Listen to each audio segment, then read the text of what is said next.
Welcome soldiers. For King and Country's arrived, so we thought we'd give video patch notes a try to give a better look at all the new maps, factions, weapons and features coming to Beyond the Wire in Operation 2. This second operation, suitably named For King and Country, introduces new factions into the game. Arguably one of the most influential forces during the conflict, the British Empire was one of the strongest and most prominent actors in World War I. Coming with their own set of weapons and emplacements, the BEF will wield iconic weapons such as the SMLE Mark III, the Webley Mark VI revolver, and the Lewis gun. Fire support crews can look forward to using the Vickers Mark I heavy machine gun and the QF 13-pounder field cannon, which will also be added as placeholders for the American and French forces.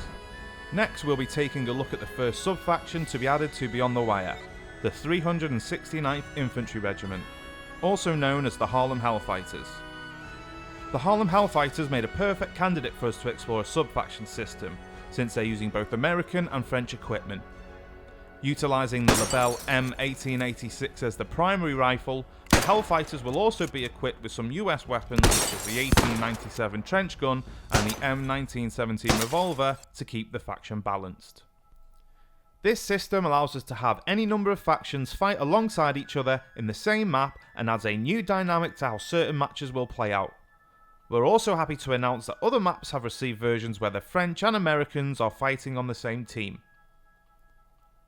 On top of the new factions, 3 maps come with this update. First is Seychelles. As described in our Field of Battle blog, Seychelles was a large battle from the Meuse-Argonne offensive and will serve as the primary battlefield for the Harlem Hellfighters. The next map is Combles from the Somme, where both the BEF and the French will be facing off the German Empire to capture the town of Combles. Last we have Pol Capelle, situated just a few kilometres north of Zonnebeck and sharing a similar biome. This map will also feature the British Empire and the French Republic taking on the German Empire. Both of our game modes have been updated for Operation 2. Frontlines has had a major overhaul, now with a victory points requirement for winning a sector, and Assault now has an additional preparation phase, allowing defenders to reorganise and reposition. Another change to note is our new interaction system.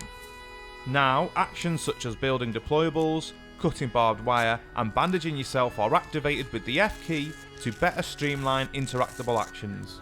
There have also been some changes to our damage models, with damage drop off over distance tweaked to be more authentic. Operation 2 also introduces our new section type, Engineers. Bringing ingenuity to the front line, engineers can bolster the rear lines and create paths forward for the infantry by placing bridges and clearing barbed wire. Operation 2 for King and Country is our biggest update yet, and that is evident by the amount of additions, changes and bug fixes that we've made in preparation for this update. In total, Operation 2 includes over 180 changes, additions and bug fixes.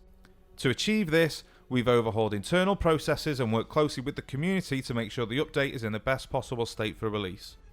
With this update, we not only wanted to expand the amount of content in the game, but also address issues that our community had reported to us on Discord, Steam and on social media.